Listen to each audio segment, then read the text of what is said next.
Hello, everyone, and welcome back down here to the Gamer's Den with me, your host, Jordan, your master of lore and storyteller extraordinaire. Now, for today's DM guide, I wanted to just kind of go more off of the whole thing I presented a few weeks ago in regards to using, well, underutilized creatures like dinosaurs.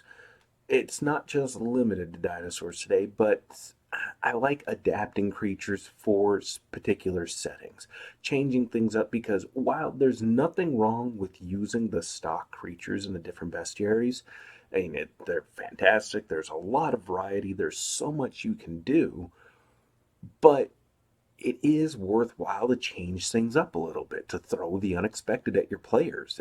And certainly it can make things more fun for you because by adapting, adjusting, and tweaking things a bit, you give yourself more tools and more interesting tools to use for your players. And for today, well, if you didn't read the title at least, we are going to be looking at some example monsters for a particular setting, and that is the Monster Hunter setting. Absolutely a fantastic game series. I picked it back up myself. It's probably finally about time to beat it, but it's a wonderful game. It's an interesting challenge where you're hunting down these gigantic creatures, so the elder dragons and these different wyvern creatures. They're awesome. It's so much fun. So let's go ahead and get into this then, and may the Sapphire Star light your way. So, in going with this, since we're looking at creating a Monster Hunter setting, or at least, I'm showing you some example creatures that will absolutely be incredible for any Monster Hunter setting and certainly fit in quite nicely. I wanted to go over something that is iconic to the series, something that any player for Monster Hunter will recognize, and any new players to this who have not played the series will see as something fun, exciting, and an interesting challenge, and that is the Anjanath. Now, what I've done specifically here for this particular monster is all I've done is just taken the basic T Rex and tweaked it a little bit to match and fit with what the Anjanath from the Monster Hunter games is capable of doing. Now, Tyrannosaurus Rex is a gargantuan animal, so it's huge, a big, massive, powerful creature. Um, in this particular case, though, what we have added to it in particular, one, it's got a defense against fire, so it's got fire resistance there. It's not entirely immune to it, but certainly if you're going to be using any fire-based attacks, then you're going to be in for a world of problems, as those attacks will be ineffective against it. Also, the other two things I've added in particular for the Anjanath is its breath weapon, because the Anjanath from Monster Hunter can breathe a cone of fire, or rather a line of fire. I think a cone might make more sense physically, but you can tweak and play with it as you like. In this case, it does a 60-foot cone, does 8d6 points of fire damage, and it forces a reflex save of 23 for half damage, and it's usable every 1d4 rounds. In addition to this, I've also given it a tail sweep because, well, that's just what the Anjanath from the game does. And it makes a powerful sweeping attack with its tail, affecting a 20-foot cone, dealing 3d8 plus 11 points of damage, crit on a 20, and it has a DC 23 trip effect with that attack as well. Now, this creature is already going to be pretty intense. The Tyrannosaurus Rex came with the powerful bite ability, which adds twice its strength modifier to its bite damage. Absolutely terrifying considering it has a strength of 32. So its bite attack deals 4d6 plus 22 points of damage, crits on a 19 to 20, and it has a grab effect with that bite. As you figure it probably would. This is already a pretty intense and pretty terrifying monster to fight, and it's going to be something for more experienced hunters to go after. One other thing I might recommend that I didn't bring up earlier for this is going to be a low magic setting. Actually, it should be a no magic setting. Any magical effects are going to be replaced with just you can call it material effects or elemental effects based off of the materials from the monsters they harvest. For example, the Anjanath here is resistant to fire, so if they kill it and they manage to bring its corpse back, or if they capture it, it can be harvested for different parts and materials that can be used to make armor that is resistant to fire, or weapons that deal fire damage, just because it's something inherent to the Anjanath in particular. And so this way, players can hunt different monsters, get different gear, and get different effects. So they can build a collection of weapons and materials to use against other monsters. And the more they hunt, and that's where they get their incentive to keep going on hunts, not just the pay and experience and leveling up, but in hunting, they can get more materials to make more gear.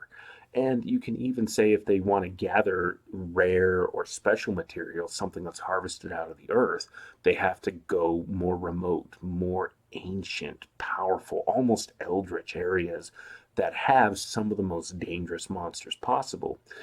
This can be entirely a stealth mission, especially if they're too low a level to take on the creatures from this area. But it's in these areas where they will get some of the rarest materials and enable themselves to make and have some of the most powerful equipment. And this also gives you an opportunity, and the players as well, a chance to kind of play around with the different gear that can be created. And the Monster Hunter games have a huge variety of weapons, really interesting and really cool things. And each weapon also has so many different variations depending on the materials they're made out of. So this is definitely a setting where you can go wild with this. And like I said before, you can go wild with tweaking and adjusting and playing around with how you adjust the monsters to adapt and fit different settings. But for Monster Hunter, this is just one creature that's fairly iconic. There's another that we can make use of here. And in this case, it is going to be the Nergigante. The Nergigante it's an awkward name, and I may be mispronouncing it. It's been a while since I had to tangle with this creature, but this isn't just some animal. This isn't just some wyvern or dragon-based creature. It is an elder dragon. And elder dragons from the Monster Hunter games are some of the most powerful monsters you can fight. At least in the games, you're not able to capture them. You can only kill them and then bring the carcasses back in order to be studied and harvested. I'd probably change that a little bit for this game. You're not going to be capturing anything like Zora Magdaros, which is it's a small mountain basically, but in Nergigante, I'd say you could capture in a trap if you really wanted to. It should be incredibly difficult, and if you look at these stats here, you can see how this would be incredibly difficult. All I've done, though, is I took the advanced Manticore template, and then I just played around with it, upped it a bit, gave it some more hit dice. It does not have the same range of hit points that, say, an Anjanath does, but it's faster, and it has a wider array of attacks using its Spikes ability. And this thing is just an absolute nightmare to fight, and it's an absolute nightmare to fight in the games as well.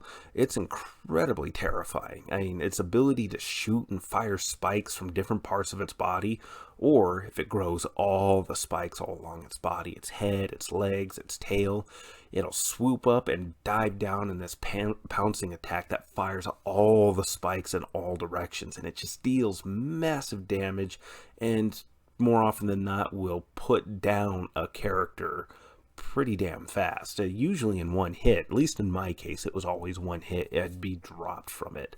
And my hunter is by no means any kind of a slouch. So this creature, like I mentioned before, it has spikes. It can continuously grow spikes on its heads, legs, and tail, and it can use these to fire off at the characters. When they're grown, however, the spikes will enhance the damage of its claw and charge attack abilities, bumping those up from 2d6 plus 7 to 2d8 plus 7. It's not a big bump, but certainly it is a threat. And then it has the storm ability, which I had mentioned before. It's when it flies up in the air, lands, or well, it doesn't even have to fly up and land. It can just fire all these spikes out in just this hailstorm of absolute death and destruction, dealing 68 plus 7 points of damage. And this affects anything in a 60-foot radius around the creature. And it's a DC 23 reflex save for half damage. Certainly you don't want to be taking any of that damage if you can help it. And one thing I'd add in here as a particular key feature is that the spikes can be broken if the players are able to keep up their damage on it. Certainly this thing's going to have plenty of hit points, and I just realized that I did not fix the hit points yet. Oh, that's my mistake. Well, it's not going to have 69 hit points. It's going to have, well, we're getting a plus 84 right there, and 12d10, average of 10, we'll go with 5 or 6. Let's just go on the low side and call it 5. 5 times 12, we're looking at 60 right there. This is going to have about 144 hit points minimum. And I might also recommend throwing in a damage reduction as well. But, you know, again, this is something that you can play around with and adjust, and certainly, though I am your master of lore and storyteller extraordinaire, I am not immune to making mistakes. Every mistake is an opportunity to learn and improve, however, and apparently I need to double check my slides, and my new computer is not fully set up yet, so I'm not able to fix that at this time. So sorry for the error there, but you still get the idea nonetheless. So the Nergigante is going to be incredibly dangerous to fight, and it should feel dangerous to fight for the players. It should have a level of intensity to it, especially since this is a monster that can get up and fly, and if you really want to be mean while it's flying, it can fire its spikes down on the players and try to soften them up before it comes in for the kill.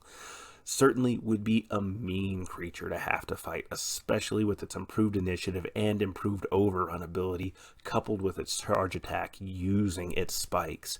This should be a fast, varied, dynamic, and incredibly intense encounter to throw at your players. But by no means is this the only encounter. Monster Hunter has a whole slew of creatures that you can make use of, and certainly Pathfinder's Bestiary, even going through Dungeons and Dragons, Rollmaster, Warhammer Fantasy, and Warhammer 40k, there's a lot of different creatures out there that you can draw in and use for these settings. Or vice versa, you can take these creatures from other games and adapt them into other settings just to change things up and throw something unexpected at your players. But this is just one of many examples of how to do that. And with that said, however, we're going to go ahead and wrap this up here. I've been your host, Jordan, your master of lore and storyteller extraordinaire. Thank you all so very much for your time, and you all have yourselves a good night.